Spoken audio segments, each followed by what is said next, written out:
নানি এক প্রকার শারীরিক প্রতিবন্ধী। তার অস্বাভাবিক বিকলাঙ্গ হওয়া কোনো জন্মগত সমস্যা নয়, জন্মের প্রায় 20 বছর পরে এসে নাকি তার জীবনে এই কালো অধ্যায়টি যুক্ত হয়।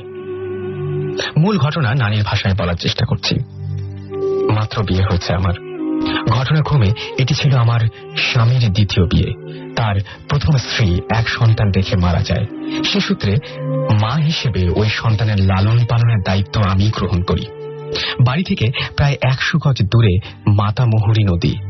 যেহেতু আমি নতুন বউ, খুব ভোরে উঠে বাবুর বিছানাপত্র ধুয়ে দিয়ে আসতাম।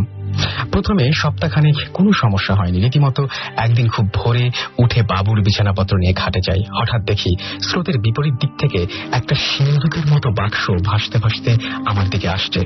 সাহস হারালাম না।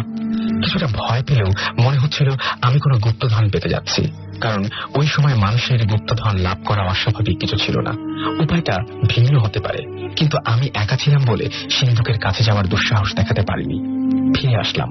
নতুন বউ বলে কাউকে কিছু বলতেও পারলাম না। ভাবলাম স্বামীকে বলবো, কিন্তু গুপ্তধন হাতে আসার আগে কাউকে জানালে তা হাতছাড়া হয়ে যেতে পারে, এটা আমি জানতাম।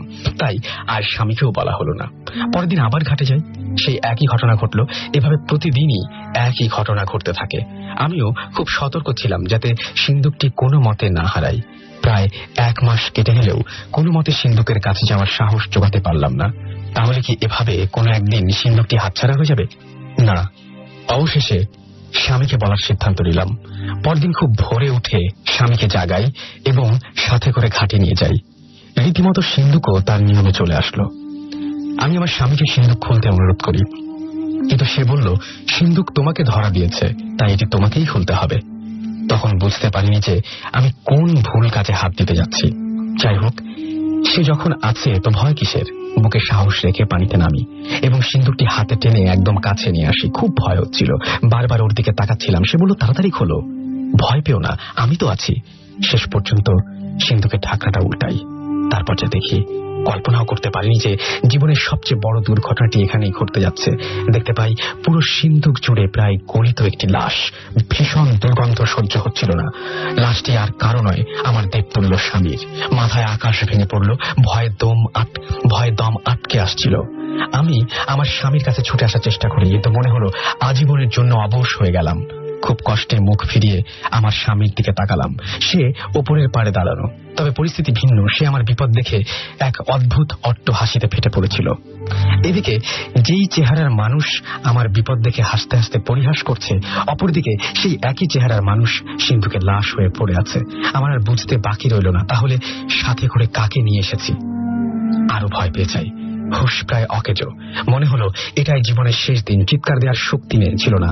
কোনো মতে ছুটে আসার জন্য আমি জীবনের শেষ লড়াইটা করছিলাম, কিন্তু কে জানতো আসল অভিশাপ সামনে অপেক্ষা করছে। তারপর যা হয়, উঠে আসতে প্রচন্ড এক জ্বর এসে আমার মুখের উপরে পড়ে। স্পষ্ট দেখতে পাই ওপরে দাঁড়ানো মানুষাকৃতিক অশুভ শক্তিটির এক হাত প্রায় 5 থেকে 6 গজ লম্বা হয়ে আমার মুখের ওপর জ্বরটি আবিষ্কার করি। তারপর নিজের অস্তিত্ব ভুলে যাই। ঘটনা এখানেই শেষ নয়। প্রায় 1 দিন পর চেতনা ফিরে পেয়ে নিজেকে আর চিনতে পারলাম না। আমার মুখটি চিরতরে বাঁকা হয়ে যায়, সাথে কথা বলার সামর্থ্য হারিয়ে ফেলি। দীর্ঘদিন চিকিৎসার পর কথা বলার শক্তি ফিরে পেলেও আজ অবধি আমার মুখে যে বিকৃতি, সেটার কোনো উন্নতি হলো না। এই ছিল ঘটনা। শেষ করার পূর্বে সকলের প্রতি পরামর্শ রইল, যখন যেখানে যে কোনো প্যারানর্মাল অবস্থায় প্যারানর্মাল কিছু দেখলেই তা যেন গোপন না রেখে সাথে সাথে বড়দের অবহিত করেন। আল্লাহ হাফেজ। যাই হোক, এই ছিল ঘটনা, এবং আপনাদের জীবনে এরকম অসংখ্য ঘটনা রয়েছে। সেই ঘটনাগুলো পাঠাতে আমাদের ইমেল করুন, লিখে ফেলুন bhootfm@radio40.fm। আমরা এই গত বছরের ঈদে একটা কাজ করেছিলাম, সেটা হচ্ছে আমাদের স্টেশনের বিভিন্ন যে সমস্ত রেডিও জকি যারা আরজে আছেন, সেই সমস্ত আরজেদের আপনারা সবাই চেনেন, অনেকেরই অনেক পছন্দের তারা। আমরা তাদেরকে নিয়ে একটা এপিসোড করেছিলাম। সেই এপিসোড থেকে আমরা একটা ঘটনা শুনে আসবো, তারপরে আবারও ফিরে আসছি। So stay tuned. আনন্দ যেহেতু আছে, ভয় না থাকলে ঈদটা অপূর্ণ থেকে যায়। আর সেই জন্যই ভূত এফএম আর ভূত এফএম এর স্পেশাল এপিসোড, ঈদ এপিসোড, যেটা হচ্ছে আরজে এপিসোড আর কি, আরজেদের নিয়ে ভূত এফএম। এবং ভূত এফএম এই মুহূর্তে আমার সাথে রয়েছেন, একদম সকাল দিয়ে যেহেতু শুরু হয়, সকালেই শোটা শুরু হয়, সকাল দিয়ে শুরু করি, আরজে সাদিয়া। এবং সাদিয়া কেমন আছে? রাসেল ভাই, ঈদ মুবারক, কেমন ঈদ আছেন? মোবারক, ভালো আছি। আজকে তো মানে কি বলবো, ভালো থাকলেও এখন আর কিছুক্ষণের মধ্যে আমরা একটা অন্য ঘটনার মধ্যে ঢুকে যাব, যেখানে ভালো থাকার চাইতে মানে ভয়টাই বেশি থাকবে আমাদের আবার চারপাশে। এটা আপনি যে বলছিলেন না যে আনন্দের সাথে ভয়টাও থাকা উচিত, তা আমার মনে হয় যে অনেকে ভয় পেয়েও আনন্দ পায়, এরকম সেটাই, মানুষ আমি আছে। ওটাই বললাম যে অনেকে ভয় পেয়ে আনন্দ পায়, এই জন্য ঈদটা অপূর্ণ থেকে যায় আর কি। এই জন্যই ভূত এফএমে আজকে এই স্পেশাল এপিসোড না, করার আমি প্ল্যান। কিন্তু আপনাদের প্রত্যেকটা এপিসোড ইনফ্যাক্ট শুনি, আপনাদের ভূত থ্যাংক এফএম ইউ। এবং মানে সাংঘাতিক কিছু স্টোরি কিন্তু আমরা শুনেছি। মানে আমার অ্যাকচুয়ালি যেই রাতে আমি ভূত এফএম শুনি সেই রাতে আমার ঘুম হয় না। সত্যি কথা বলতে কি যে আমরা ইনফ্যাক্ট আমরা যখন কাউকে আমরা ভূত এফএম শুরু করার পরে দেখা গেছে যে এমনিতে অফিস থেকে শুরু করে বিভিন্ন জায়গায় বন্ধু বান্ধব যে জায়গায় গেছি, সে জায়গায় গেছি, প্রত্যেকটা মানুষের দেখছি যে অনেক স্টোরি আছে। মানে এমন কোনো মানুষ নাই, খুব কম মানুষই পাওয়া যাবে যে কোনোদিন মানে কি বলবো অ্যাটলিস্ট ফুটবল নিয়ে খেলেনি। এমন খুব কম মানুষই পাওয়া যাবে যার জীবনে একটা হলেও ভূতের গল্প নাই বা ভূতের গল্প জানে না। এক্স্যাক্টলি, বা সেরকম কাউকে চিনে না, এরকম যে যার সাথে ভূতের কোনো একটা ঘটনা হয়েছে, ঘটনা নাই। এরকম কিন্তু মানে পুরো ছড়িয়ে ছিটিয়ে আছে। সত্যি তাই। তো আমার কাছে আমার কয়েকদিন ধরে একটা আমি প্রত্যেকবারই শো শুরু করার সময় একটা ঘটনা বলি যে আমার নিজের কিছু ঘটনা। কয়েকদিন আগে যে ঘটনাটা ঘটছিল, কয়েকদিন থেকে যেটা হচ্ছে, খুবই ঝামেলা। আমি কয়েকদিন থেকে এটা ফিল করছি যে আমার ঘরের মধ্যে কেউ যেন না, মানে ঠিক ওই রাত 2টা-3টার দিকেই হঠাৎ করে পায়ের গোড়ালি দিয়ে মেঝেতে শব্দ করে যেরকম শব্দ, একটা দিন দিন দিন দিন শব্দ, এরকম শব্দ করে, যেটা ইলেকট্রিসিটি গেলে বেশি হয়, আবার কোনো লাইট জ্বালালে সেই শব্দটা আবার চলে যায়। এবং আমি এখনো বুঝছি না, আমি প্রথমে বলছিলাম যে ওপর তলা থেকে আসছে বোধহয়, যে ওপর যে ফ্ল্যাট আছে সেই ফ্ল্যাট থেকে শব্দটা পাচ্ছি। তো খুব ভালো করে দেখছি একদম আমার পাশে, জাস্ট চোখটা বন্ধ করলেই পাশে এরকম শব্দ হচ্ছে, এবং চোখ খোলার সঙ্গে সঙ্গে নাই। একটু পরে দেখি যে কেমন যেন বাতাসে পাতা সরে যাওয়ার যে শব্দটা, এরকম টাইপের কিছু শব্দ পাই। এবং আমি পরে জিজ্ঞেস করেছিলাম আমার বাড়িওয়ালাকে যে এই বাসায় কি কোনো ঘটনা আছে বা এরকম কেউ কি এখানে অস্বাভাবিক কারো মৃত্যু হয়েছে কিনা বা এরকম কিছু হয়েছে কিনা। তো উনি বলছেন যে আমরা তো বাসাটা পুরনো কিনে সেটা ভেঙে নতুন বাসাটা বানিয়েছি, আগে কি ছিল আমরা ঠিক জানি না। আমি আচ্ছা। খুবই ভয় আছি। মানে আসলে ওরকম একটা জায়গায় যদি আপনি মানে রাতেবেলা ঘুমাতে হয় তখন কিন্তু আসলে অনেক খুবই pain। আপনি এই ঘটনাটা বলেন, আমার একটা সিমিলার একটা ঘটনা মনে পড়ে গেল আপনার এটা বলাতে। আমি এখন যে বাসায় থাকি সেই বাসায় আগে আমরা যে বাসায় থাকতাম সেটা বেসিক্যালি আপনার 6 তলা ছিল, মানে হচ্ছে তার উপরে ছাদ। তো উপরে কোনো মানুষজনের কোনো মানে ব্যাপারই ছিল না, ব্যাপারই ছিল না। ছাদ। সেটাই। আর ছাদ লক থাকতো সন্ধ্যার পর। এখন যেরকম হয় অ্যাপার্টমেন্ট গুলোতে সন্ধ্যার পর ছাদ লক হয়ে যায়। তো আমরা যখন নতুন মুভ করলাম বাসাটাতে, তখন প্রথম মানে রাতেবেলা যখন ঘুমাতে যেতাম, এমনিতে আমার ভূতের ভয় অনেক, মানে চোরের ভয় থেকে ভূতের ভয় বেশি আমার। এটা আমারও তাই। তো একটা সাউন্ড পেতাম ফ্রম ডে ওয়ান ইটসেলফ, সেটা ছিল যে ফার্নিচার মুভ করলে শব্দ হয় না, যে মানে আপনি ধরেন একটা ভারী সোফা মুভ করছেন ঘরের এক এন্ড থেকে আরেক এন্ড, তখন একটা শব্দ হয় না, তো ওরকম একটা শব্দ উপর থেকে আসতো। তো আমি চিন্তা করতাম যে হয়তো কেউ ফার্নিচার মুভ করছে বা এই ধরনের কোনো কিছু হচ্ছে, কিন্তু এটা কন্টিনিউয়াস হতো ব্যাপারটা, মানে তারপরের দিনও একই সিচুয়েশন। তারপর দেখতাম যে রাত 2টা-3টার দিকেও এই শব্দটা, যে ফার্নিচার মুভ করছে এরকম শব্দ, একটা কাঠের একটা বড় বিশাল সাইজের আলমারি মুভ করলে যেরকম ওই ধরনের একটা শব্দ। তো আমি আর কি এটা মনে পড়লো আপনি ওটাতে বলছেন, মানে আই কুডন্ট এক্সপ্লেইন ইট। এবং পরবর্তীতে আমি ওই আমাদের দারোয়ানকে জিজ্ঞেস করছিলাম যে উপরে কি কেউ থাকে, তো উপরে তো কেউ থাকে না। তো আর রাত 2টা-3টার দিকে কে ফার্নিচার মুভ করবে, আমি মানে 3টার দিকে না, আসলে সাদিয়া সবকিছু হওয়া সম্ভব, মানে এটা দুপুর 3টা হোক আর রাত 3টা হোক, এই সময়টা একটা অন্যরকম একটা চার্ম আছে। সেটা এই সময়টাতে বলা হয় যে এই সমস্ত ঘটনাগুলো সাধারণত এই সময়গুলোতেই বেশি ঘটে, 3টা বাজলে, সেটা দুপুরেই হোক বা রাতেই হোক। তো আমরা আরেকটা গল্প শুরু করি। আচ্ছা, তো আমি এখন মানে যে ঘটনাটা বলবো এটা আমার অনেক ছোটবেলার একটা ঘটনা। আমরা তখন কুমিল্লা থাকতাম। আচ্ছা। তো কুমিল্লাতে আমাদের যে বাসাটা ছিল বাংলোর টাইপ, ওটা ছিল কাঠের একটা বাংলো। আচ্ছা। তো সরকারি বাসা ছিল, তো একদম মানে অনেক পুরানো আমলের, ব্রিটিশ আমলের বাসা ছিল। ব্রিটিশ বা পাকিস্তান, আমি একদম শিওর না যে কোন পিরিয়ডের বাসাটা, কিন্তু বেশ পুরানো একটা বাসা ছিল। এবং হ্যাঁ, মোস্ট প্রবলি ব্রিটিশ পিরিয়ডে। তো ওখানে একটা স্টোরি ছিল বেসিক্যালি, যে আপনার এটা সবাই বলতো যে এখানে নাকি একজন কালেক্টর থাকতেন ব্রিটিশ পিরিয়ড থেকে হওয়ার কথা, ব্রিটিশ পিরিয়ড থেকে, কারণ কালেক্টর যেহেতু ওই টাইমে। তো ওনাকে নাকি মানে দোতলায় আবার বারান্দা ছিল ওই বাসাটা। তো ওনাকে নাকি উনি আবার একটু ওনার কিছু বাজে স্বভাব ছিল। তো বারান্দায় যে জায়গাটা, সেই জায়গাটাতে নাকি একবার উনি নিচে অফিস করছিলেন, নিচে চেম্বার ছিল। তো নিচে চেম্বারে অফিস করছিলেন, তখন ওনাকে এসে বলা হলো যে 2জন মহিলা এসেছে আপনার সাথে দেখা করতে। তো মহিলাগুলো লোকাল ছিল, ভদ্রলোক ছিলেন বিদেশি। তো বলা হয়েছিল যে আপনি মানে দুজন মহিলা দেখা করতে এসেছে। তখন উনি বলে, আচ্ছা আমি উপরের ড্রয়িং রুমে যাচ্ছি, ওনাদেরকে ওখানে পাঠাবো। তখন দুজন মহিলা দেখা করতে এসেছিলেন এবং ঘটনাটা এরকম যে একজন ওনাকে গুলি করে মেরে ফেলেন ওই বারান্দায়। আচ্ছা, মানে কালেক্টর সাহেব। এই ঘটনাটা মানে এটা সত্যি মিথ্যা এটা চলে আসছে, এই ঘটনাটা শোনা যায় তো সবসময়, মানে আমরা যখন ওখানে মুভ করি তখন আমার মনে আছে এই কথাটা বলা হতো। তো যাই হোক, আমাদের যে ঘটনাটা, আমি, আমার ভাই এবং আমার একটা খালাতো বোন, আমরা তখন একসাথে ঘুমাতাম।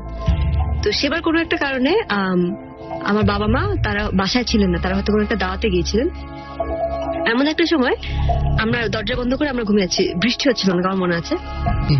তো আমরা হঠাৎ করে শুনতে পেলাম, এমনিতে ভয় লাগছিল, হঠাৎ করে শুনতে পাচ্ছিলাম যে মনে হচ্ছিল যে মেয়েরা যেরকম হিল পরে না, তো ওরকম হিল পরে এবং পায়ে হয়তো নুপুর বা গায়ে হয়তো এই ধরনের কোন একটা অর্নামেন্ট আছে যেটাতে ঝুনঝুন শব্দ হচ্ছে, ওরকম খটখট খটখট করে, যেহেতু কাঠের ওই বারান্দার ইয়েটাও কাঠের ছিল, তো ওখান দিয়ে কেউ আসছে। তো কারো আসার কথা না আর কি, ওই সময় তো আসলে সেটা। হ্যাঁ, তো তখন আমরা একটু ভয় পেয়ে গেলাম যে কি হচ্ছে ব্যাপারটা। তারপর আবার থেমে গেল, কেউ আসলো না, আমরা শুয়ে আছি। তো কিছুক্ষণ পর আবার সেই শব্দ, মানে আবার ওই মানে একদম এক মাথা থেকে আরেক মাথা কেউ একজন হেঁটে আসছে, ওই খটখট শব্দটা হচ্ছে। আমার এখনো মনে আছে ওই শব্দটার কথা। তো তখন আমরা বললাম যে না, সামথিং ইজ রং। আমি তো অনেক ছোট ছিলাম। ঘুমের মধ্যে না, মানে না, ঘুমের মধ্যে না, এটা হচ্ছে যে আমরা তখন মানে ঘুমাবো আর কি, ঘুমাতে গেছি। ভুল হওয়ার কোনো চান্সই নাই আসলে। রাত কিন্তু তাও তবু মানে কেমন অতটা গভীর ছিল না তখন, তো 10টা, 10:30, 11টা এরকম। তারপর আমরা যখন মানে প্রিপারেশন নিচ্ছি যে আমরা উঠবো বা উঠে দরজা খুলে দেখবো, ওই সাহসও হচ্ছে না। তখন দেখলাম যে দরজায় নক হচ্ছে। তখন আমরা সিরিয়াস ভয় পেলাম, কারণ আপনি জানেন যে ভয় জিনিসটা, যেটা আমি আপনাদের শো শুনি এবং ওখানেও বলছিলেন সুমন ভাইরা, সাকিব ভাইরা, যে ভয় জিনিসটা কিন্তু মানে বাড়তে থাকে আস্তে আস্তে, আর তারপর আপনাকে পুরো এটা কভার করে ফেলবে। তখন আপনি মানে মনে হবে যে আমার পাশে কেউ দাঁড়িয়ে আছে, এরকম মনে হবে। তখন আমরা তো, যেহেতু আমরা ছোট ছিলাম সবাই, অসম্ভব ভাবে গেলাম। আমরা একদম একসাথে বসে 3 জন ওখানে বসে থাকলাম, দরজা টরজা কিছু খুলবো না। কিছুক্ষণ পর সেই নক করছিল যে সেটা বন্ধ হয়ে গেল। তারপর আম্মুরা ফাইনালি আসলো। আমরা অনেক ভয় পেয়েছিলাম সেবার, আম্মুদের সাথেই থাকলাম। আমাদের কথা প্রথম কেউ বিশ্বাস করতে চায়নি, কিন্তু পরে আমাদের পিয়ন ভাই ছিল, উনি পরে বললেন যে আমিও শুনি এই ধরনের শব্দ। নক করার সময় আপনারা কেউ খুললেন না দরজা? না, আমরা কেউ খুলিনি। এটা ভয়ই হয়েছে, কিন্তু পরবর্তীতে কোনোদিন আর এরকম ঘটনা কি পরে আর কখনো হয়েছিল ওখানে? আমার মনে থাকার মানে আমার মেমোরি অনুযায়ী আমি আর এক্সপিরিয়েন্স করিনি, কিন্তু আমাদের এই যে পিয়নরা থাকতো ওখানে, তারা বলতো যে তারা এই ধরনের জিনিস এক্সপিরিয়েন্স করে, ওই যে ওই খটখট শব্দ, হাঁটার আওয়াজ এবং নুপুর। খুব অদ্ভুত ব্যাপার না, খুলে যদি দেখা যেত যে ওই পাশে কেউই দাঁড়িয়ে নেই, তখন ব্যাপারটা ওই শকটা মানে ওটা মনে হয় এর থেকে বড় শক হতো যদি খুলে দেখতাম যে কেউ দাঁড়িয়ে আছে। সেটাই, এবং একেবারে অন্যরকম কিছু একটা। তো আমার কাছে মনে হয় যে এগুলো এক্সপ্লেনেশন খুঁজতে না যায় ভালো আজকে ঈদের দিন। আমরা কাজ করি, একটা গান শুনে। গানটা হচ্ছে, আমি যেটা বলবো যে সাদিয়ার চয়েসে আমরা একটা গান শুনবো। যখন চারিপাশে দেখি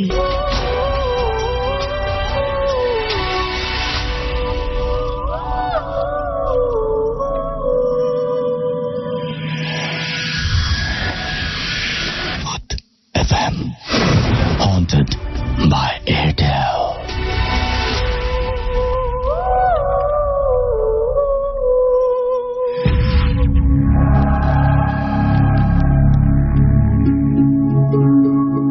সবসময় রেডিও ফুর্তি চলছে ভূত এফএম হন্টেড বাই এয়ারটেল। আমি রাসেল আছি সাথে, এবং আবারও ফিরে এলাম আমি, এবং সেই সাথে আরো একটি ঘটনা নিয়ে আপনাদের কাছে।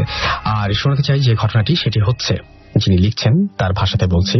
হ্যালো রাসেল ভাই, আশা করি আপনি ভালো আছেন, যদিও আপনি সবসময় ভালোর তলে। আমার নাম দুর্জয়, আমি ঢাকার বেইলি রোডে থাকি। আমি ভূত এফএম এর মস্ত বড় ফ্যান। প্রতি ফ্রাইডেতে ভূত এফএম না শুনলে আমার জীবন কাটতে চায় না। অনেক দিন ধরে আমার এই ঘটনাটি শেয়ার করব বলে ডিসিশন নেই, কিন্তু আজ পর্যন্ত পারিনি। তবে আজ শেয়ার করেই ফেলি। যাই হোক, এখন আর কথা না বলে সরাসরি চলে যাই ঘটনায়। সেদিন ছিল 15 মে 2010, স্যাটারডে। আমার এক বড় বোন তার এঙ্গেজমেন্টে তো সেদিন অনেক আনন্দ ফুর্তির সঙ্গে আমরা কাজিনরা মিলে প্ল্যান করি যে রাতে প্রোগ্রাম শেষ হলে বাইকে ঘুরবো। যদিও অনেক কষ্ট করে আমাদের প্যারেন্টসদের তার কাছে পারমিশন পাওয়া যায়, এবং পারমিশনটা যদিও নেওয়া হলো এক্সেপশনালি শুধুমাত্র সেই দিনের জন্য সেটা পাওয়া গেল। তো প্রোগ্রাম শেষ হওয়ার পর আমরা ঠিক সময় মতো বের হলাম। আমরা ছিলাম জাস্ট চারজন, 2 বাইকে, আর সময় ছিল রাত 1টারও বেশি। অনেক এক্সাইটিং একটা ব্যাপার ছিল এবং আমরা সবাই অনেক এক্সাইটেড ছিলাম। রাস্তাঘাট ছিল একদম খালি, আর এই অবস্থায় আমরা 2 বাইক নিয়ে প্রায় রেস খেলছিলাম। আমি ছিলাম বাইকের পেছনের সিটে। আমরা যাচ্ছিলাম এয়ারপোর্ট রোডের দিকে। প্রথম ভালোই মজা হচ্ছিল। মজা করতে করতে চলে আসলো এয়ারপোর্ট। তারপর এয়ারপোর্টের সামনে থেকে ইউটার্ন নিয়ে আবার রওনা হলাম বাসার দিকে। এবার মাঝ রাস্তায় আসতেই যা ঘটলো তা আমার লাইফে আগে কখনোই ঘটেনি এবং আমি ভাবিনি যে ঘটবে। আমি দেখলাম যে আমাদের সাথে যেই অন্য বাইকটি ছিল তার চলন্ত অবস্থায় আমার কাজিন ওটি তাড়াহুড়া করতে গিয়ে ব্রেক চাপলেন, এবং তার ফলে যেটা হলো যে বাইকটি ছিটকে গিয়ে পড়লো প্রায় 10 থেকে 12 ফিট দূরে, আর আমার 2 কাজিন 2 দিকে পোল্টি খেয়ে পড়লেন। আর দুজনেরই অবস্থা অনেক খারাপ ছিল। আমরা ঠিক বুঝে উঠতে পারলাম না যে কেন সে এত হাই স্পিডের মধ্যে এইভাবে ব্রেক চাপলেন। রাস্তায় কোনো মানুষ ছিল না। প্রায় কিছু সময় পর পর হাই স্পিডে গাড়ি ক্রস করছিল। আমরা মাত্র 4 জনই ছিলাম। তাড়াতাড়ি ভয়ের মধ্যে বাসায় ফোন দেওয়া হলো। আমার চাচু ধরলেন। আমরা সব ঘটনা বললাম এবং তারপর তারা আমাদের সান্ত্বনা দিয়ে বললেন, তোমরা ওই দিকে থাকো, আমরা আসছি।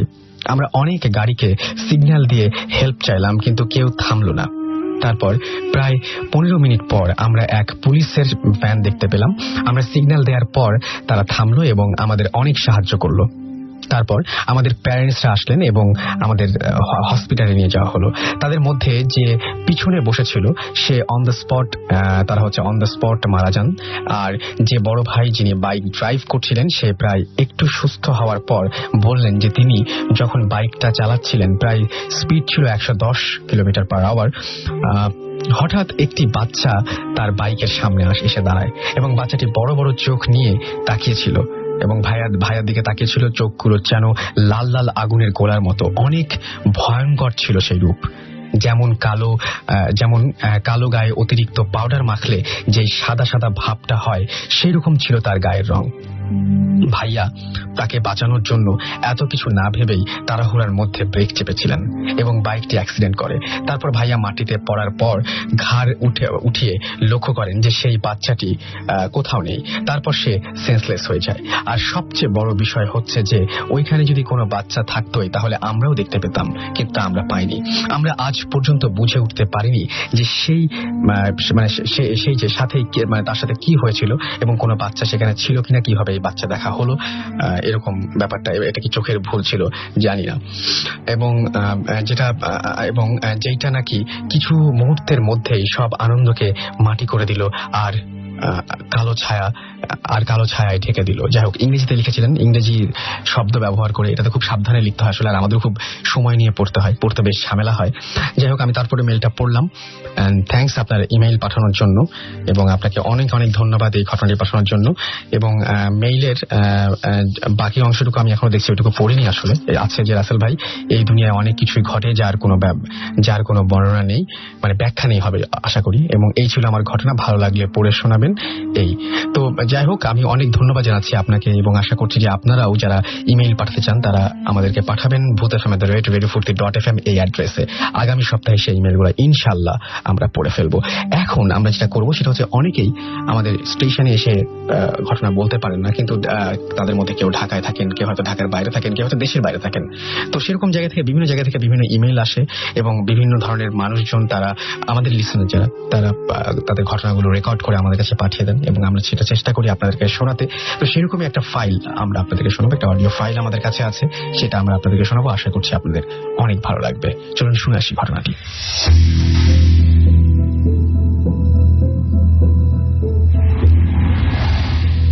হ্যালো রাসেল ভাই অ্যান্ড লিসনার্স, আই হোপ আপনারা সবাই ভালো আছেন। আমি নবনী, চিটাগং থেকে। আমি আইবিতে পড়ছি, বিবিএ 9th সেমেস্টার। আজকে আমি যে স্টোরিটা বলবো এটা হচ্ছে আমি যে বাসায় আছি সেই বাসায় রিলেটেড। এই বাসায় আছি আমরা 8 বছর হচ্ছে। তো এখানে আমরা আছি, এমন কোনো মেজর প্রবলেম হচ্ছে না, বাট যে ধরনের প্রবলেম হচ্ছে আমরা জিনিসটাকে খুব বেশি কেয়ার করছি না। যদি কেয়ার করি তাহলে তো অনেক ইম্পর্টেন্ট, যদি কেয়ার না করি তাহলে অত ইম্পর্টেন্ট না। তারপরে বলছি, আমরা এই বাসায় আসি 2006-এ, তখন আমি ক্লাস 10-এ পড়ি।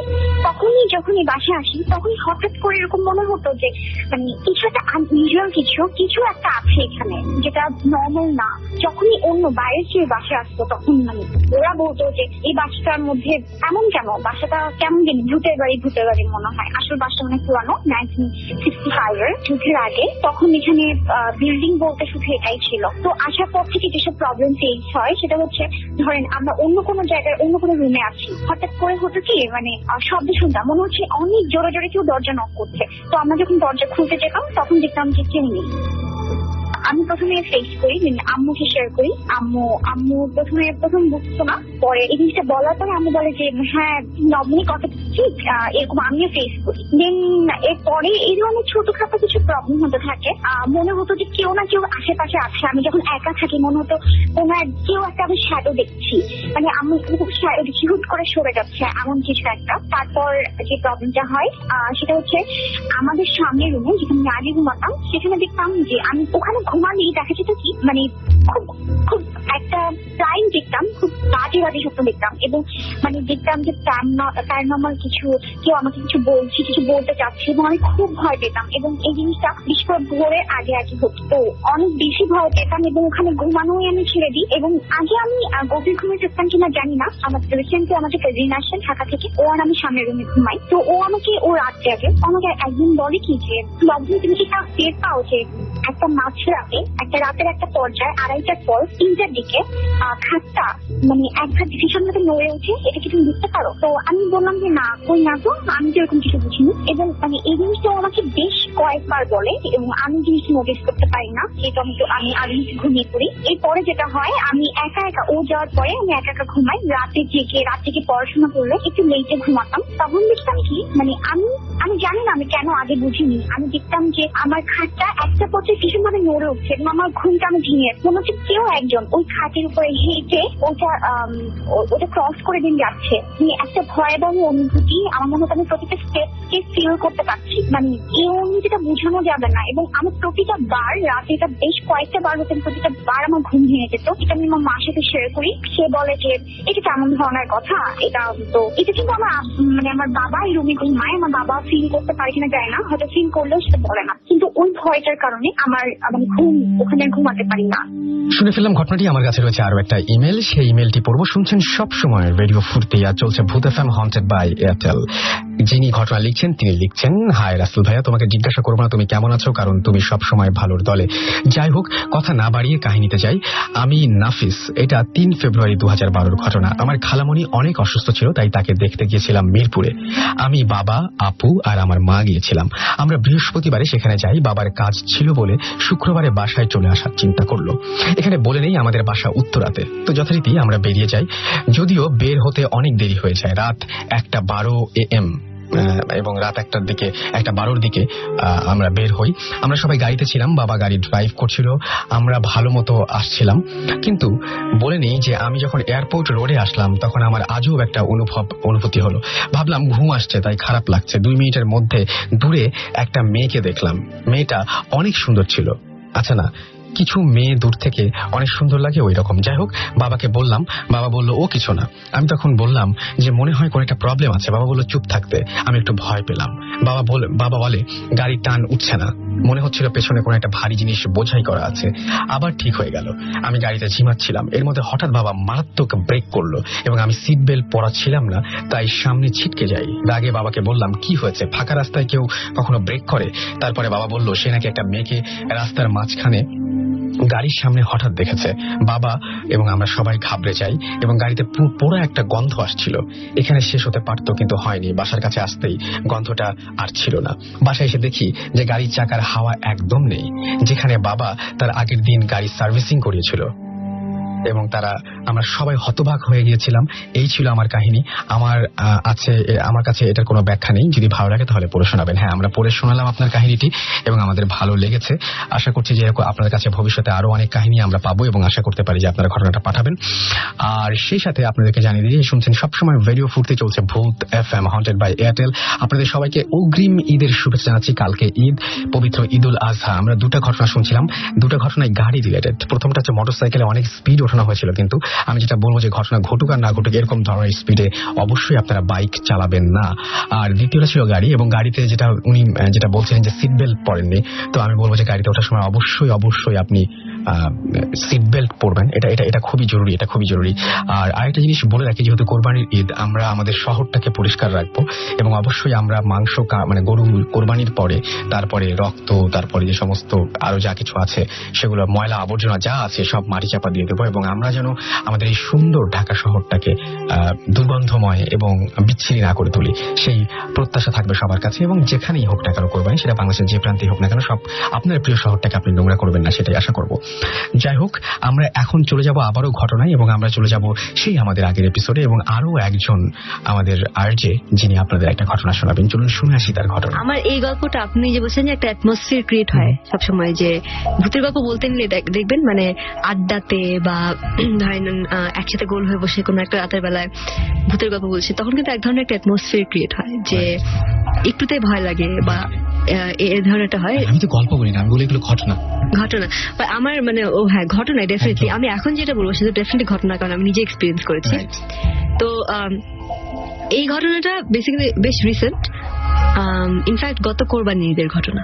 তার মানে তো এক বছরও হয়নি, টাটকা একটা ঘটনা। হ্যাঁ, টাটকা একটা ঘটনা। তো আমরা তখন আমার দেশের বাড়িতে, আমার ছোট ছোট দুটা পিচ্চি কাজিন আছে, আমার দুই ভাই বোন। তো আমরা বিকালবেলার পর থেকে আমরা করি কি, আমরা অনেক হাঁটি বাড়ির এই পাশে, কারণ এখানে হারিয়ে যাওয়া সম্ভব না, কারণ নিজেদেরই গ্রাম। তো আমরা অনেক হাঁটি। তো সেদিন রাতের বেলা সেখানে একটা ওরস হচ্ছিল, মানে ওখানে অনেক বয়ান হচ্ছিল এরকম, তো মসজিদের পাশে। আমরা দিক দিয়ে ঘোরাঘুরি করছি, ওখান দিয়ে হাঁটছি। তো এমন সময় আমাদের এক চাচা, উনি দেখলাম হন্তদন্ত হয়ে ওই পাশ থেকে আসছে। তো তারপরে ওনাকে জিজ্ঞেস করলাম যে মানে উনি বলছে তোমরা এখানে ঘুরাঘুরি করছো কেন? আমি বললাম যে এমনি, কিছু করার নাই। তো বাসায় যাও। কেন? না, বাসায় যাও। তো বাসায় চলে আসলাম। তো রাতের বেলা খাচ্ছি, তো এর মধ্যে কয়েক ঘন্টা চলে গেছে আর কি। তো রাতের বেলা খাচ্ছি, এটা সন্ধ্যার ঘটনা। তো রাতে খাচ্ছি, তখন ওই চাচা আসলেন। তো উনি বললেন যে আমার সাথে তো বড় একটা ঘটনা ঘটে গেছে। কি হয়েছে? তো আমি বলছি না, বাচ্চাদের সামনে বলবো না। আমি বলছি বলেন, কোনো সমস্যা নেই। তখন বলছে যে আমি এরকম, আমাদের বাড়ির ওখানে একটা প্রাইমারি স্কুল আছে, ওটা হচ্ছে আপনার অনেক কাছে বাড়ির, এবং সেটার পিছনে একটা কলার ক্ষেত আর মাঠ আছে। আবার ওইটার পাশে একটা রাস্তা আছে যেটা মেইন রাস্তার সাথে গিয়ে, তো এটা একটা শর্টকাটের মতো। তো ওই শর্টকাটটার পথে আবার অনেকে কবরস্থান আছে একটা, আবার বাঁশঝাড় আছে। তো উনি বলছিলেন যে আমি যখন আসছি তখন ওই বাঁশঝাড়ের সামনে দেখলেন যে সামনে একটা বাঁশ, মানে রাস্তার মানে ওনার সামনে আড়াআড়ি ভাবে একটা মানে বাঁশঝাড় থেকে একটা বাঁশ নুয়ে এসে সামনে পড়ে আছে। তো তখন উনি, আমি জানি না উনি কি সত্যি কথা মিথ্যা কথা বলেছিলেন নাকি আমি জানি না, কিন্তু উনি যখন আমাদেরকে ঘটনাটা বলছিলেন তখন ওনার চোখে মুখে যে ভয়, সেটা আমি মানে ওই জিনিসটা দেখে আরো ভয় লাগে। সামনে একা একা এসে পড়ে গেল, পড়ে আছে। আমি বলছি ঘটনাটা, বেসিক্যালি উনি যখন বলছিলেন তখন ওনার এক্সপ্রেশন দেখেও একটা ভয় লাগছিল, যে ওনার মানে চোখে একটা ভয়ের ইয়ে, যেহেতু উনি দেখেছেন। তো এক্স্যাক্টলি। তো হচ্ছে যে বাসটা এরকম নুয়ে আছে, তখন উনি কি করবেন, ওটা উপর দিয়ে পার হয়ে চলে যাবেন, এটাই তো করবেন। তো উনি যখন পা দিতে গেছেন তখন উনি দেখছেন যে বাসটা আবার উঠে গেছে, এবং উনি তখন একটু ওকে, এটা কি হচ্ছে, উনি এক স্টেপ পিছনে আসলেন। তারপর দেখলেন যে বাসটা আবার নুয়ে পড়লো। যেতে দিবে না মনে হয়, এরকম কিছু একটা। তখন উনি নাকি বাঁশঝাড়ের ওইদিকে তাকালেন, উনি বললেন যে আমি দেখছি, উনি এইভাবে বলছেন যে আমি দেখছি যে একটা সাদা শাড়ি পরে একটা বুড়ি মানুষ মনে হচ্ছে বসে আছে ওখানে, বাঁশের উপরে, বাঁশঝাড়টার উপরে। তখন রাত, মানে সন্ধ্যার দিক, তখন মাগরিবের আজানের পর। উনি তখন ওই রোড নিলেন না, উনি সোজা দৌড় দিয়ে, এবং উনি যেতে যেতে তখনই আমাদের সাথে ওনার দেখা হয়েছিল। এই জন্য উনি তখন আমাদেরকে বলছেন যে তাড়াতাড়ি চলে যাওয়া। আমরা তো শুনে সবাই তো খুবই ভয় পেয়ে গেলাম। হ্যাঁ, আমার ছোট ছোট দুটো ছিল, তো ওরা বলছে না এরকম কিছু না এসে। পরে আমরা আমার বাবার কাছ থেকে শুনলাম যে তারা যখন ছোট ছিল তখন নাকি এই ধরনের একটা জিনিস শোনা যেত, যে আমাদের মানে গ্রামের যে আমাদের যে এরিয়াটাতে বাসা, আমার গ্রামের নাম শিমুলিয়া, সেখানে হচ্ছে আপনার আমার বাবার চাচাতো ভাই, আমাদের বাড়ি সবকিছু মিলিয়ে অনেক বড় একটা কম্পাউন্ড। তো সেখানে মানে একদিক থেকে অন্যদিকে নাকি মাঝে মাঝে এরকম দেখা যেত যে একটা বুড়ি মানুষ হেঁটে হেঁটে চলে যাচ্ছে, সে কাউকে কোনো ডিস্টার্ব করতেছে না, কারোর সাথে, হ্যাঁ সে সবাই থেকে দেখতে পাচ্ছে। ক্যাচটা ছিল যে তাকে কখনো ইন্টারাপ্ট করা যাবে না সে যখন হেঁটে হেঁটে চলে যাচ্ছে, এবং তার সাথে গিয়ে কথা বলা যাবে না, বা তাকে জিজ্ঞেস করা যাবে না, বা কোনো কিছু তার পথে দাঁড়ানো যাবে না। সে যে রুটটা নিচ্ছে, সে যে পাথটা ফলো করছে, তার পথে তখন যে দাঁড়াবে তার নাকি কোনো কিছু একটা হতো।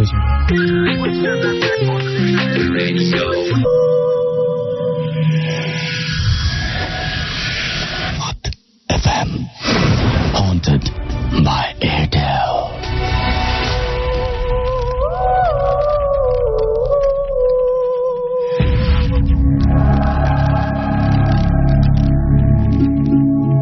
শুনছেন সবসময় রেডিও ফুর্তি, আর শুনছিলাম চমৎকার একটি ঘটনা, আর চলছে ভূত এফএম হন্টেড বাই এয়ারটেল। আমার কাছে রয়েছে একটা এই মুহূর্তে একটা অ্যানাউন্সমেন্ট রয়েছে, সেটা হচ্ছে যে আপনি যদি আজকে এপিসোডটি আনফরচুনেটলি মিস করে ফেলেন, তাহলে একেবারে চিন্তার কিছু নেই, আপনি এয়ারটেল এম রেডিওর মাধ্যমে আবারও এপিসোডটি শুনতে পারবেন। আপনার এয়ারটেল থেকে ডায়াল করতে হবে 4040, সিলেক্ট করতে হবে চ্যানেল 22। দেখবেন যে একের পর এক বিভিন্ন এপিসোডের অপশন আপনাকে দেওয়া হচ্ছে, এবং যে এপিসোডটি আপনি মিস করেছেন বা যে এপিসোডটি আপনি পুনরায় শুনতে চান, সেটা আপনি আবারও সেখান থেকে শুনে ফেলতে পারেন। এন্ড আপনি যদি ভূত এফএম টিউনটা আপনার টিউন করে ফেলতে চান, মাই টিউন করে ফেলতে চান, তাহলে আপনাকে যেটা করতে হবে, ভূত এফএম টিউন কোডটি মনে রাখতে হবে। Bhoot FM tune code is 92125, and আপনি একটা SMS পাঠিয়ে এটা অ্যাক্টিভেট করে ফেলতে পারেন। আপনার মোবাইলের মেসেজ অপশনে গিয়ে টাইপ করুন সিটি স্পেস দিয়ে 92125 এবং এটা পাঠিয়ে দিন 3123 নাম্বারে। দেখবেন যে টিউনটি পুরোপুরি আপনার হয়ে গেছে। যাই হোক, আমরা চলে যাব আবারও ঘটনায়, এবং আমাদের কাছে আরো একটি ঘটনা রয়েছে এই মুহূর্তে, যিনি স্টুডিওতে উপস্থিত থাকতে পারেননি কিন্তু আমাদের ঘটনা পাঠিয়েছেন, তার ঘটনাটি আমরা এখন আপনাদেরকে পড়ে শোনাচ্ছি। মোহাম্মদ রাসেল কাহালু বগুড়া থেকে এই ঘটনাটি আমাদের পাঠিয়েছেন, এবং তিনি বলছেন ঘটনাটি আমার মায়ের মুখ থেকে শোনা, এটি আমার মামার ঘটনা। গ্রামের লোকজন কুসংস্কারে বিশ্বাসী, তাই তারা শিশু জন্মের পরে 7 দিন পাহারা দেয়।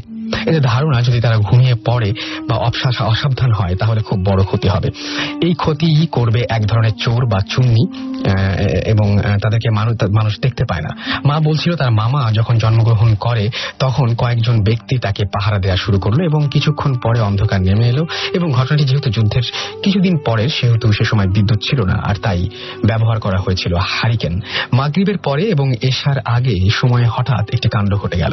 হ্যারিকেনটি আপনা আপনি নিভে গেল, আর আমার মায়ের নানা বাহির থেকে চিৎকার করে বলল, হায় হায়, একই সর্বনাশ হলো, হ্যারিকেনটি নিভলো কেন? তড়িঘড়ি করে হ্যারিকেনটি জ্বালানো হলো, এবং সকলে নিশ্চিত হলো যে সন্তানের কোনো ক্ষতি হয়নি, তাই তারা এটা নিয়ে আর ভাবলো না। কিন্তু হায়, এখান থেকে ঘটনা শুরু। এই সামান্য সময়ে কয়েক সেকেন্ডের মধ্যে যা হবার হয়ে গেছে। পরের দিন সকাল থেকে বাচ্চাটির জ্বর হতে শুরু করলো, ক্রমশ জ্বর বাড়তে লাগলো, এবং গায়ের রং পাল্টাতে শুরু করলো। অনেক ডাক্তার দেখানো হলো, কিন্তু তারা রোগ ধরতে পারলো না। অবশেষে এর কয়েকদিন পর এক ফকিরের শরণাপন্ন হলেন তারা। আমার বড় নানা, আমার মায়ের নানা। ফকিরটি এসে এই শিশুটিকে ভালো করে দেখলেন এবং আদেশ দিলেন তাকে একটা বড় একটা কড়াই আনতে। কথা মতো কড়াই, তাই সেই কাজ করা হলো, কড়াই আনা হলো। এবার বললেন এই কড়াইয়ে শিশুটিকে নিয়ে এই কড়াইয়ে পানি গরম করতে। পানি গরম করা হলো, যখন পানি টকবক করে ফুটছে তখন ওই ছোট শিশুটিকে নিয়ে আসতে আদেশ দেওয়া হলো। কথা মতো কাজ হলো, শিশুটিকে ফকিরের কোলে এনে দেওয়া হলো। তখনই ঘটলো এক হৃদয় বিদারক ঘটনা। শিশুটিকে নিয়ে কড়াইয়ের পাশে কয়েক পাক ঘুরলেন ফকির, এবং কি যেন বলছিলেন ওই শিশুটিকে। এক পর্যায়ে ফকির রাগ হলেন এবং শিশুটিকে কড়াইয়ের গরম পানির মধ্যে ছেড়ে দিলেন। সবাই হতবাক এই কাণ্ড দেখে, এবং মায়ের নানি অজ্ঞান হয়ে গেলেন, এবং মায়ের নানা ফকিরকে বকাবকি শুরু করলেন। কিন্তু একই কাণ্ড, কড়াইয়ের মধ্যে শিশুটি নেই, শুধু একটি পুরো বাঁশের টুকরা ছিল। ফকিরটি একটু মুচকি হাসলেন এবং কিছু দূরে একটা তেঁতুল গাছের দিকে ইশারা করলেন, আর উপস্থিত সবাই অবাক এই কাণ্ড দেখে। ওই গাছে একটি মেয়ে ওই শিশুকে কোলে নিয়ে বসে আছে। ফকির আদেশ করলেন ওকে পেরে নিয়ে আসার জন্য, কিন্তু কারো সাহস হলো না। অবশেষে ফকিরের আদেশে গাছ থেকে ওকে পেরে নিয়ে আসলেন মার বড় মামা। মেয়েটি শুধু তাকিয়ে রইল, কোনো বাধা দিল না বা কোনো কথা বলল না।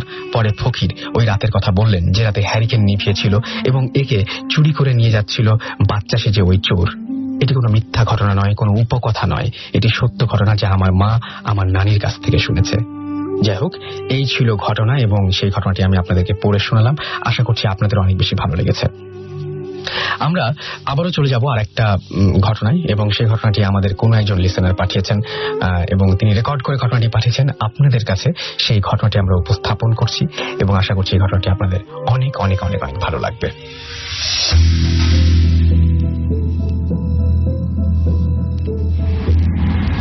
হ্যালো লিসেনার, আমি নাইম বলছি ঢাকার মধ্যবাড্ডা থেকে। আমি আজকে যে ঘটনাটা শেয়ার করব, এই ঘটনাটা আজ থেকে প্রায় 7-8 বছর আগে আমার দাদির মুখে শোনা, এবং ঘটনাটার সত্যতা কতটুকু সেটা আমরা পরে যাচাই করেছি এবং ঘটনাটা সম্পূর্ণ সত্য। তো আমি এর কথা না বাড়িয়ে ঘটনাতে চলে যাচ্ছি।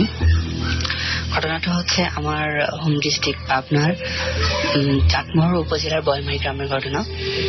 আমাদের গ্রামটা একদম চলন বিলের সাথে, সো ওই এলাকার বাড়িগুলো একটু উঁচু হয়, এবং ওই সময় ঘটনাটা যখন ঘটেছে তখন আজকে প্রায় 20-25 বছর আগের ঘটনা।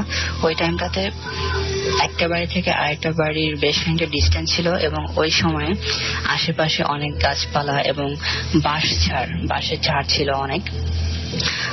তো গ্রামের যেটার পরিবেশ আর কি, সন্ধ্যার পরই মানে সন্ধ্যার মাগরিবের আজান দেওয়ার পরপরই একদম সবাই ঘুমিয়ে পড়তো, নিস্তব্ধ হয়ে যেত।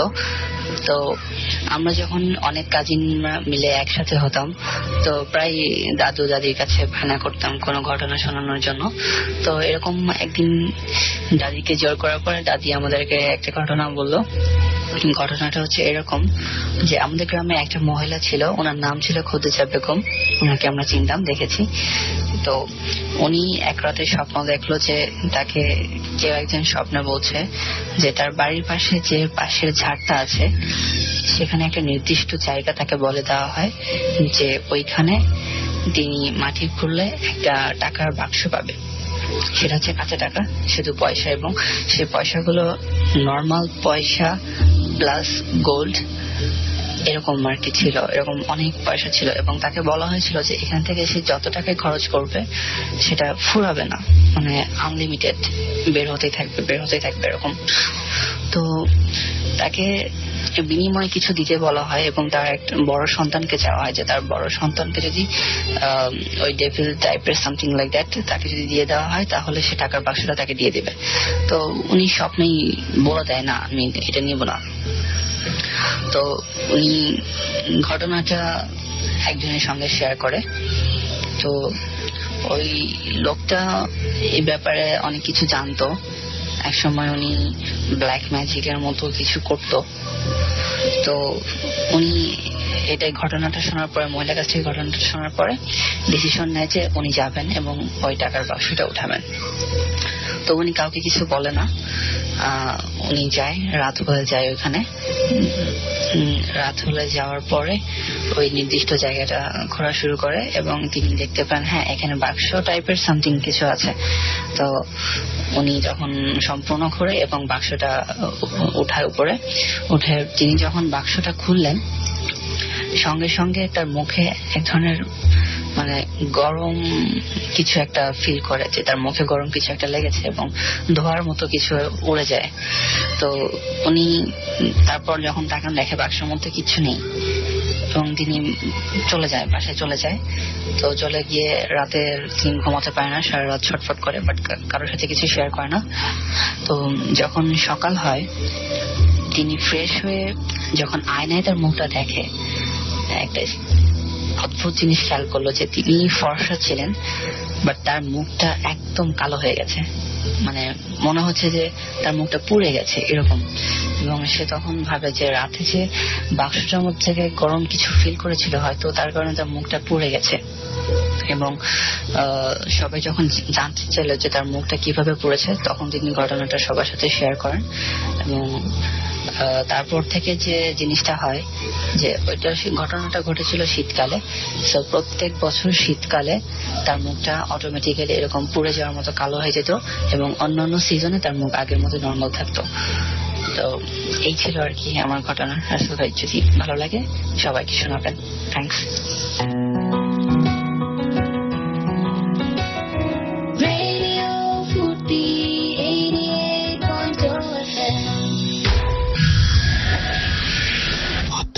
FM, haunted by Airtel.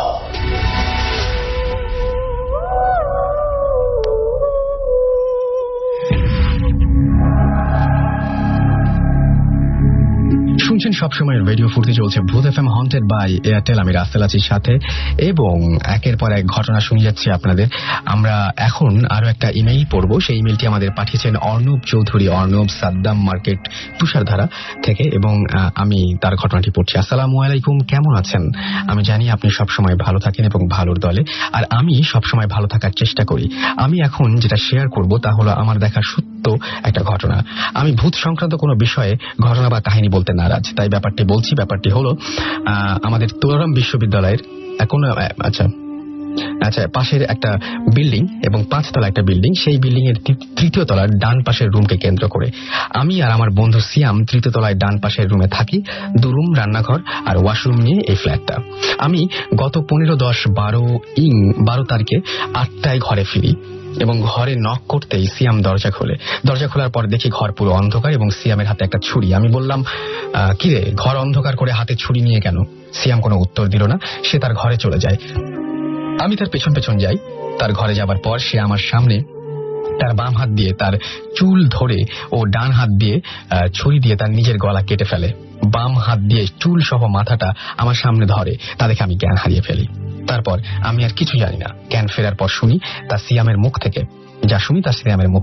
সিয়াম রাত 11টায় ঘরে ফিরে দেখে আমি আমার ঘরে অজ্ঞান হয়ে পড়ে আছি। রাত 1টায় আমার জ্ঞান ফিরলে আমি দেখি আমার সামনে সিয়াম ও পাশের ফ্ল্যাটের আন্টি ও আঙ্কেল। সিয়াম বলে, তুই ঘরে ঢুকলি কি করে? চাবি তো আমার কাছে, তুই তো চাবি না নিয়েই চলে গিয়েছিলি। আমি বললাম, তুই তো দরজা খুললি। সিয়াম বলে, আমি 11টায় ঘরে ফিরে দেখি তুই অজ্ঞান হয়ে পড়ে আছিস। সিয়াম বলল, তুই জ্ঞান হারালি কি করে? আমি ওকে সব বললাম। ও সব শুনে বলল, আমি রাত 11টায় ঘরে ফিরি। এখন প্রশ্ন হলো, দরজা খুললো কে? ঘরে কে ছিল? আর আমি ওর ঘর থেকে আমার ঘরে কিভাবে আসলাম? এখন আর আমরা ওই বাড়িতে থাকি না, এবং মেসে থাকি। এখন আমরা ঈদের পর বাড়ি বদলাবো। আমি আর সিয়াম তুলারাম বিশ্ববিদ্যালয়ে হিসাব বিজ্ঞানের 4র্থ বর্ষের ছাত্র। আশা করছি ঘটনাটি আপনাদের ভালো লাগবে। হ্যাঁ, ঘটনাটি আমাদের ভালো লেগেছে এবং আমরা ঘটনাটি পড়ে ফেলেছি। থ্যাংক ইউ আপনার ঘটনা পাঠানোর জন্য। আরো একবার জানিয়ে দিই, শুনছেন সবসময় রেডিও ফুর্তি, চলছে ভূত এফএম হন্টেড বাই এয়ারটেল। আপনাদেরকে ঈদের অগ্রিম শুভেচ্ছা জানাচ্ছি আমি রাসেল। আর সেই সাথে আপনাদেরকে জানিয়ে দিচ্ছি আমাদের ইমেল অ্যাড্রেসটি ভূত এফএম এ। আপনারা অবশ্যই আপনাদের ঘটনাগুলো পাঠিয়ে দেবেন এই ঈদের ছুটিতে। bhutfm@radiofurti.fm হচ্ছে আমাদের অ্যাড্রেস, এবং আমাদের অ্যাড্রেসটির স্পেলিংটি হচ্ছে BHWTFM@radioforti.fm। যাই হোক, আমরা চলে যাব পরবর্তী ঘটনায় এবং আমাদের স্টেশনের আরো একজন আছে যিনি আপনাদের ঘটনা শোনাবেন। চলুন শুনে আসি তার ঘটনাটি এবং তার কাছ থেকেই। শুনছেন সবসময় রেডিও ফুর্তি আর ভূত এফএম নিয়ে আবারও ফিরে আসলাম আমি রাসেল, আর সাথেই রয়েছেন আর যে অপু, আমাদের অপু ভাই। ঠিক বলেছেন রাসেল ভাই, আমি আছি সাথে।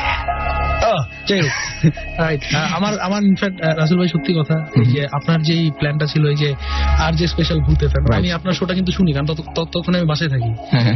আর আনফরচুনেটলি আপনার শোটা আমি পুরো শুনতে পারি না।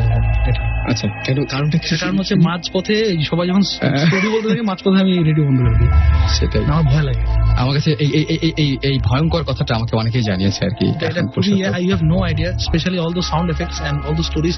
এই পর্যন্ত যতগুলো স্টোরি আমি শুনছি, এগুলো যদি আসলে সত্যি হয় এবং আমি আমার নিজের লাইফে যেগুলো জানি সেটাও যদি সত্যি হয়, তাহলে আমি গেলাম। আপনি ছিলেন না, কিন্তু আপনার সম্পর্কে বা আপনার একদম পুরোপুরি সামনাসামনি দেখা একটা ঘটনার কথা আমি অলরেডি জানি। প্রচন্ড শীতের মধ্যে হঠাৎ করে আপনার খুব প্রচন্ড গরম পেয়েছিল, ঘাম ছিলেন নাকি? সুমন ভাই, অর্থহীনের সুমন ভাইটা বলছিল। আচ্ছা, ওইটা একটু বলবেন যে আসলে ব্যাপারটা তখন কি মনে হয়েছিল বা কিরকম? আচ্ছা, আমি এটা একটু এক্সপ্লেন করি। ব্যাপারটা ছিল এরকম যে সুমন ভাইদের একটা ফার্ম হাউস আছে শ্রীপুরে। তো আমরা প্রায় আগে আমি যখন মিউজিক টিউজিক করতাম তখন প্রায়ই আমরা মানে একদম গ্রুপ দল বেঁধে আমরা ওখানে ঘুরতে যেতাম, থাকতাম একদিন 2 দিন থাকতাম। এন্ড ওটা হচ্ছে মোটামুটি বিশাল একটা জায়গা নিয়ে। আচ্ছা, তো মাঝখানে ওনাদের বাংলো বাড়িটা, সেখানে থাকি আমরা। তো সেটা হচ্ছিল যে আমরা প্রথম গেলাম একবার খুব শীতে, মানে এত শীত, প্রচন্ড শীত, আমরা বারান্দায় বসতে পারছিলাম না। এন্ড ওই সময় যেটা করলাম যে আমি নিজে কিছু গরম জামা কাপড় নিয়ে গেছিলাম। তো আমি টি শার্ট পরলাম, 2-3টা টি শার্ট, ওটার উপরে সোয়েটার, সোয়েটারের উপরে জ্যাকেট, জ্যাকেটের উপরে একটা ওভারকোট ছিল। বিরাট প্রস্তুতি, এত শীত ছিল, আমি জাস্ট বোঝাবার জন্য যে কতটা ঠান্ডা লাগছিল। সুমন ভাইদেরও একই অবস্থা, আরো অনেকেই ছিল আমাদের ফ্রেন্ডসরা। তো রাতে আড্ডা টাড্ডা দেওয়ার পরে এখন আমরা ঘুমাতে যাবো। ইটস অলমোস্ট লাইক কয়টা, 3:30 4টা বাজে, ভোরও হয় নাই আবার রাতও শেষ প্রায় এরকম একটা সময়। তো আমি আর সুমন ভাই এক রুমে ছিলাম। তো ওর মধ্যেও এত ঠান্ডা লাগছে যে সুমন ভাইয়ের ওই রুমের ভেতরে গিয়েও মানে ঠান্ডায় কাঁপছি আমরা সবাই। কোনো মতে ওটার উপরে আবার কম্বল টম্বল জড়িয়ে আমরা দুজন ঘুমানোর চেষ্টা করলাম। হঠাৎ রাত্রে দেখি যে শুরু হলো আপনার গরম লাগা। আমি ভাবলাম যে আচ্ছা এত কিছু পরে আছে, তবে গরম লাগছে, কম্বলটা ফেলে দিলাম আমার গায়ে থেকে।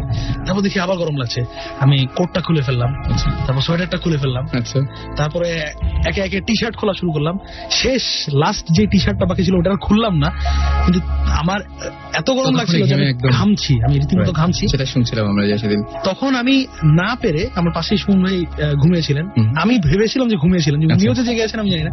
আমি সুমন ভাইকে জিজ্ঞেস করলাম, সুমন ভাই আপনার কি গরম লাগছে নাকি আমার একলা গরম লাগছে?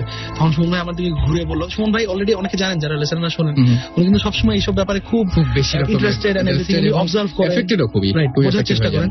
তো সুমন ভাইকে বললাম, সুমন ভাই একলা কি আমার গরম লাগছে না আপনার গরম লাগছে? উনি বললো যে না, গরম আমারও লাগছে অনেকক্ষণ ধরে, কিন্তু আমি তোমাকে জিজ্ঞেস করতে পারছিলাম না এটা ভেবে যে আমি ভাবছিলাম হয়তো আমার একা গরম লাগছে। হ্যাঁ, সেটাই। তারপরে উনি চুপ করলো, চুপ করে দেখে বললো যে আসলে পুরো রুমটাই গরম হয়ে গেছে। মানে কোনো কারণ ছাড়া আমরা জানি না, মানে এটা হবার কথা না, ওই পুরো রুমটা এত গরম হয়ে গেল। এন্ড ঠিক রুমের বাইরে এক্স্যাক্টলি ওই সময় আমি যতদূর মনে করছি আপনারা জানালা খুলে একবার দেখতে চেষ্টা করেছেন যে বাইরে কি অবস্থা। এক্স্যাক্টলি, এন্ড বাইরে এত কুয়াশা, দেখা যাচ্ছে না। রুম থেকে বাইরে বেরোলে আপনি মনে হবে যে আপনি অনেক সময় না বাসায় ডিপ ফ্রিজ খুলে হাত ঢুকে দিলে যেরকম ঠান্ডা লাগে, এক্স্যাক্টলি রুমের বাইরে আমরা যখন হাত দিলাম তখন ঠিক ওরকম ঠান্ডা। সো এটা আমি বুঝলাম না, মানে হোয়াট হ্যাপেন অ্যাকচুয়ালি, ওই রুমটা কেন হঠাৎ করে গরম হয়ে গিয়েছিল, কেন এটা হলো। এটা ছিল পার্ট 1 অফ দ্য স্টোরি। ব্যাপারটা এখানে শেষ হয়ে গেলে কিন্তু হতো। আচ্ছা, আমরা এই পর্যন্তই জানি, এরপরে কি হয়েছে? Part 2 of the story is, আমরা একবার খুব গরমের সময় আবার শ্রীপুরে গেলাম। আচ্ছা, সুমন ভাই, আমরা এবং আরো কিছু ফ্রেন্ডসরা, এবং আবার আমরা বারান্দায় বসে আড্ডা মারছিলাম। শ্রীপুরের ওই জায়গায় বারান্দাটা খুব জোশ, ওখানে বসে আমরা আড্ডা মারি। সুমন ভাই মাঝে মাঝে নতুন নতুন গান কম্পোজ করলে তখন শোনা গাইতেন এন্ড এভরিথিং। তো এরকম আড্ডা দিচ্ছি, তখন প্রচন্ড গরমের সময়, মানে এটা কি মার্চ এপ্রিলের কথা বলছি আমি। প্রচন্ড গরম, একদম হুলস্থুল গরম। ওই সময় আমরা বারান্দায় বসে গল্প করছি, রাত বাড়ছে। এর মধ্যে সুমন ভাই সবসময় ভৌতিক গল্প করতে পছন্দ করেন, তার এক্সপেরিয়েন্স গুলো বলেন, আমরা শুনে মানে মোটামুটি ভয়ে একাকার অবস্থা ওই জায়গায়। শ্রীপুরেরও কিছু স্টোরি আছে যেটা আমি পরে বলবো, মানে সুমন ভাইয়ের মুখে শোনা। তো একটা সময় হঠাৎ খেয়াল করলাম যে মনে হচ্ছে আশেপাশে কুয়াশা। আচ্ছা, এবং হঠাৎ করে তাকিয়ে দেখলাম যে মার্চ এপ্রিলের ওই সময়, মানে আমরা এত গরমের মধ্যে চারিদিকে কুয়াশা ঢেকে গেল, এবং মানে ডিসেম্বর নভেম্বর জানুয়ারির মতন কুয়াশা, ওই রকম সময় এক হাত দূরে জিনিস দেখা যাচ্ছে না, এবং অনেক কুয়াশা এবং ঠান্ডা লাগছে।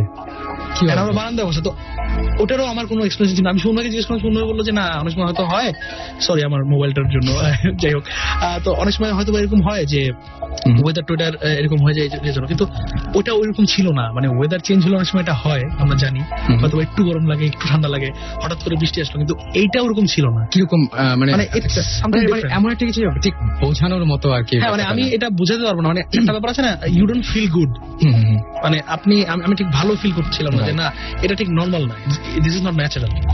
So this is the whole story about এই ওয়েদার চেঞ্জিং।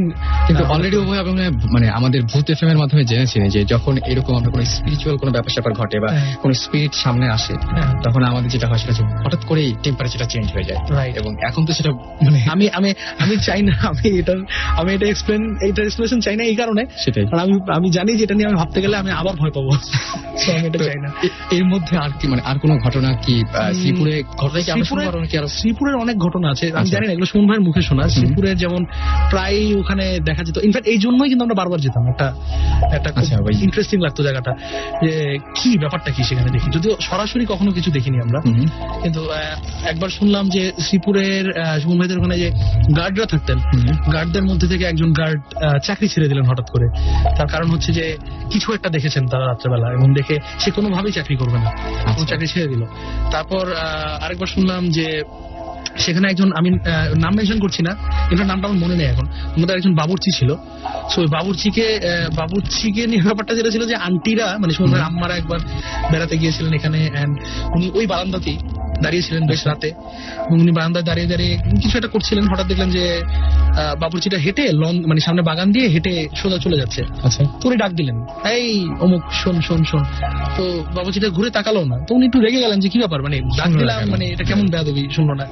তো তিনি রেগে যখন নিচে নামলেন তাড়াহুড়ো করে, নিচে নেমে দেখলেন যে বাবুর্চিটা কিচেনে রান্না করছে। মানে একই মানুষ দুই জায়গায় তিনি একই সময় দেখেছেন। এটা sorry once again for myself. So একই জিনিস একই জায়গায় দুই জায়গায়, এটা আমার পরের গুলো মনে নেই, কিন্তু এই ব্যাপার শ্রীপুরে কয়েকবার ঘুরতে দেখা গেছে, যে একই মানুষকে দুই জায়গায় দেখা গেছে। এটা কি ভূত না এটা সুপার ন্যাচারাল কোন ব্যাপার, I have no idea and clue, but this is the thing I know. I have few more stories I want to share. So আমরা আমার একটা ব্রেক যাই। আমার ওই দিনের কথা মনে পড়ছে, I am not feeling well. আমার মনে হচ্ছে সামনাসামনি আমি দেখতে পাচ্ছি, এবং আমার মনে হয় একটা ব্রেকে যাই, এবং এই সময় একটা গান শুনে আসি। আমি অপু ভাই আমি জানি যে খুব পছন্দ করেন, এবং আমাদের এই শোটার সাথে খুব চাই। আমরা মাইকেল জ্যাকসনের একটা গান শুনি, Ghost, oh my god, I love the video also. আমাদের গোস্ট গানটা শুনেছি। Ghost by Michael Jackson.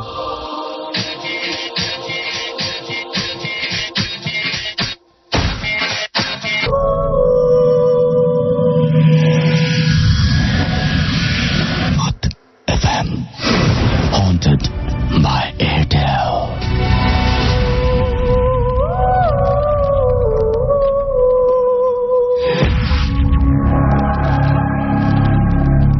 Alright, আমরা আবারও ফিরে আসলাম ভূত এফএম নিয়ে। আর ভূত এফএম এর আজকে স্পেশাল একটা এপিসোড যাচ্ছে ঈদ উপলক্ষে। সবাইকে আরো একবার ঈদ মোবারক জানাচ্ছি, এবং জানিয়ে দিচ্ছি যে সাথে আছি আমি রাসেল, এবং আমার সাথে আজকে আমাদের খুবই স্পেশাল একজন গেস্ট, যিনি হচ্ছেন আরজেও।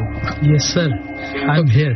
ওকে, সো অপু ভাই, আমি কিন্তু মানে কোনোদিন ভাবিনি যে আপনি মানে ভূত নিয়ে ভীতি এই ব্যাপারটা আমি আসলে ব্যাপারটা জানতাম না। আমার ভয়ের কারণ হচ্ছে আমি সুপার ন্যাচারাল জিনিসপত্র, আনএক্সপ্লেইন থিওরি, অলৌকিক যে ব্যাপারগুলো আমরা বলি, আমার খুব ভালো লাগে, আচ্ছা। And I always follow them actually. আমি পড়তে অনেক পছন্দ করি এগুলো নিয়ে। আমার মানে বাসায় গেলে আপনি বুঝবেন, I have lots of books on them, and আমি যখনই সময় পাই আমি ওই চ্যানেলস গুলোতে দেখি কখনো এরকম দেখা গেলে, আমি নেটে অনেক ঘাটাঘাটি করি। আমার মেইন ইন্টারেস্ট সবচেয়ে বেশি হচ্ছে ক্রিপ্টোলজি নিয়ে। ক্রিপ্টোলজি ইজ লাইক যেটাকে বলে আপনার আনইউজুয়াল অ্যানিমালস, যেমন অনেকগুলো আছে, বিগ ফুট, লকনেস মনস্টার, তারপরে চিওয়াওয়া, এই টাইপের কিছু মনস্টার যেগুলা বলা হয় যে এখনো এক্সিস্ট করে, মানে এগুলো হচ্ছে মডার্ন আরবান মিথ যেগুলো এক্সিস্ট করে। তো এগুলো নিয়ে বেশি আমার ইন্টারেস্ট, বাট এগুলো নিয়ে ঘাটাঘাটি করতে গেলে কোথায় না কোথায় আই গেট ক্রস অন এই যে সুপার ন্যাচারাল জিনিসগুলো, এটা ভূত বলেন অর এনিথিং এলস। আমার কাছে মনে হয় যে অলৌকিক কিছু, এটাই বলা ভালো। আর আমি একটা কোয়েশ্চেন বারবার করে এই জন্য করছিলাম, সবাইকে করেছি সেই কোয়েশ্চেনটা, একটু আগে নুসরাতকে করেছিলাম ইনফ্যাক্ট, এবং সেটা হচ্ছে যে এখন যদি আপনার চান্স দেওয়া হয় যে আপনি অলৌকিক কিছু একটা দেখার সুযোগ পাবেন, আপনি সেটা দেখতে চাইবেন নাকি চাইবেন না? আমার মনে হয় আমি চাইবো, যেহেতু আমি ভয় পাবো, ডেফিনেটলি ভয় পাবো, জানি না ফিট টিটও হয়ে যেতে পারি, কিন্তু ফিট হওয়ার আগ মুহূর্তেও আমি দেখতে চাইবো। আমার কাছে তাই মনে হচ্ছে, যেহেতু আপনি বাসায় পড়ছেন এবং মানে দেখতে আগ্রহী, আমার মনে হয় যে আপনার এই ধরনের একটা ইচ্ছা থাকতেই পারে। রাইট, ডেফিনেটলি আমি ভয় পাই, আমি ভয় পাই একদম পুরো ইংলিশ বা হিন্দি বা এনি আদার হরর মুভির ক্যারেক্টার গুলোর মতন ভয় পাই, মানে ভয় পাচ্ছি, আবার যে কারণটাতে যে জায়গায় ভয় পাচ্ছি ওদিকে এগিয়ে যাচ্ছি। রাইট, এবং আমার কাছে যেটা মনে হয় যে আমি নিজেও অবশ্য আমার ইন্টারেস্ট একটু অন্যদিকে ছিল সবসময়, যে আমি এই যে এক্সোরসিজম যেগুলো বলে, তারপরে যে এক্সোরসিস্ট, এই যে আমার এক্সোরসিজমের ব্যাপারে আমার কাছে খুব সবসময় খুব অদ্ভুত লাগতো, যে এরকম ধরনের মানে একটা মানুষের ভেতরে একটা আত্মা, একটা খারাপ আত্মা ঢুকে গেলে তার ভেতরে যে এফেক্ট গুলো পড়ে এবং তার যে আচরণ করতে যায়, এবং অনেক কিন্তু বাঁচেই না। এক্স্যাক্টলি, এটা হয়। ইনফ্যাক্ট এটা এখনো আমি জানি না, এটা একটা I know this story actually. আপনি তার আগে একটা ঘটনা বলবেন একটু? আপনি আমাকে একদিন আগে একটা ঘটনা বলছিলেন, মাঝে মাঝে রেডিওর ফ্রিকোয়েন্সি যেহেতু আমরা রেডিওতে আছি Right, right. একটু ওটা ওটা আমি জানি না, এটা আমার শোনা আরেকজনের কাছ থেকে। হুম। তিনিও এই শোতে এসেছিলেন, কৌশিক দা। আচ্ছা Kaushik da, great designer, great visualiser, I love him a lot actually. এবং উনার ট্রিমেন্ডাস কিন্তু এই সমস্ত এটার উপরে অনেক আগ্রহ। এক্সপেরিয়েন্স এবং এক্সপেরিয়েন্সও ভালো। উনি আমাকে বলছেন মাঝে মাঝে দেখবেন আমরা তো সেলফোন ইউজ করি সবাই, হুম। তো কোনো স্পিকার কিংবা এরকম কোনো কিছু সামনে দেখবেন যে একটা সেলফোন থাকলে যখন কল আসতে থাকে কিংবা কোনো এসএমএস আসতে থাকে একটা আওয়াজ হয়, টাটা টাটা এরকম একটা আওয়াজ হয়। সো এই আওয়াজটা অনেক সময় সেলফোন স্পিকারের পাশে রাখলে দেখবেন হয়, কিন্তু দেখবেন যে আওয়াজটা হচ্ছে কিন্তু আপনার কোনো কল আসেনি, কোনো এসএমএস আসেনি, কিন্তু আওয়াজটা আওয়াজটা হচ্ছে। তো অনেক সময় নেটওয়ার্ক আপ ডাউন করলেও এটা হয়। হুম। অনেক সময় দেখবেন যে আপনার সেলফোনটা হয়তো বা ওই রেঞ্জের মধ্যে নাই, হুম। কিন্তু আওয়াজটা হচ্ছে। তো আমাকে বললেন, কৌশিকদা বললেন যে এটা হওয়ার অন্য একটা কারণ হচ্ছে যে এই ধরনের স্পিরিচুয়াল কোনো কিছু বা সুপারন্যাচুরাল কোনো জন্য পাস করে, তখন তারাও এক ধরনের ইলেকট্রন টাইপের কিছু একটা ছাড়ে। কিন্তু ওই এই গল্পটা যদি এখানে শেষ হয়ে যেত তাহলে খুব ভালো হতো। আমার না এরকম বহুবার হয়েছে, যে এরকম শব্দ পেয়েছি, কিন্তু যেদিন কৌশিকদার কাছে শুনলাম এবং আপনার কাছ থেকে তারপর শুনলাম, শোনার পর থেকে যদি আমি কনসিয়াস হয়েছি এবং আমি যখন শোনার চেষ্টা করি তারপর থেকে আর হয় না।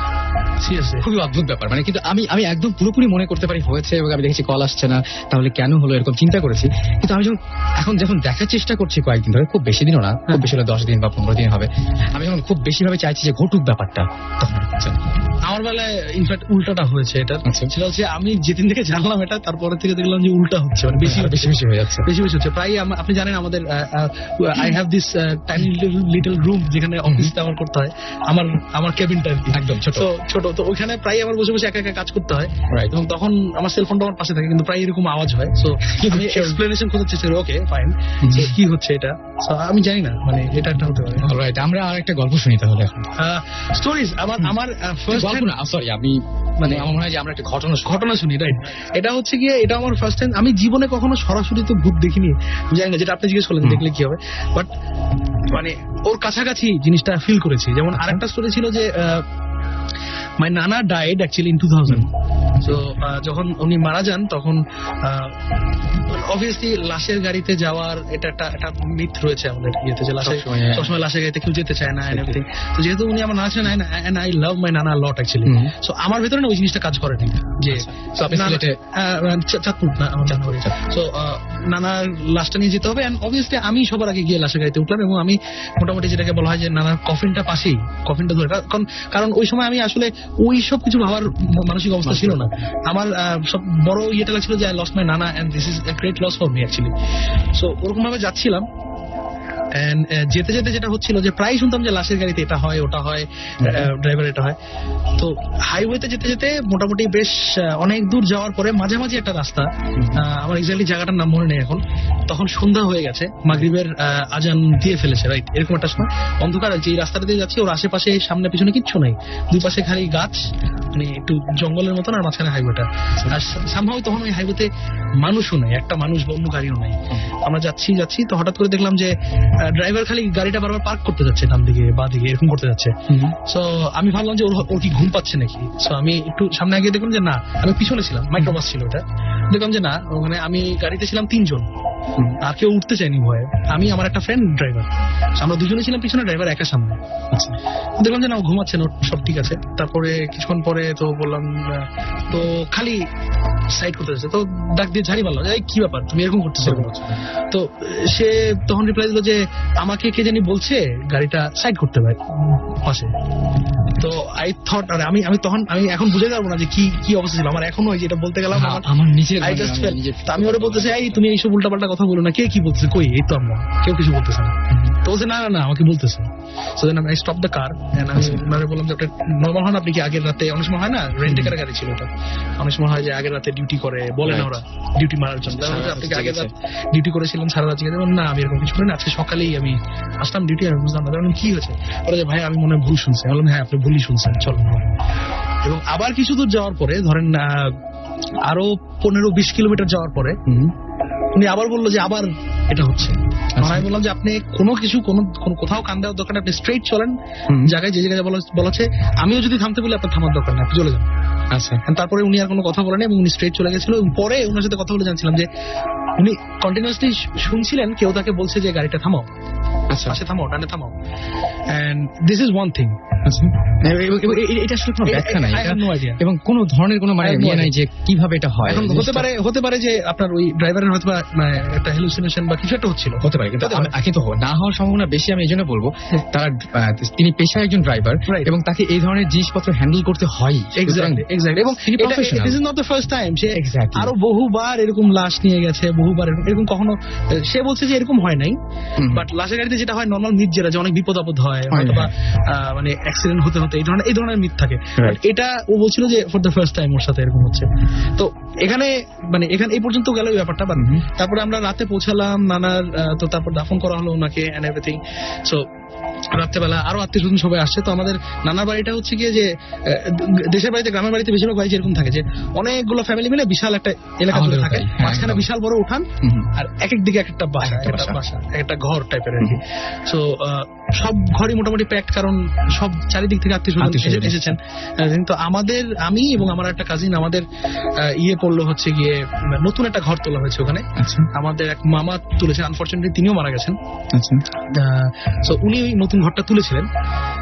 সো ওই ঘরে আমাদেরকে থাকতে হলো, এবং ওই ঘরে নতুন ঘরে মানে আমরাই দুজন বাকি ছিলাম ইনফ্যাক্ট।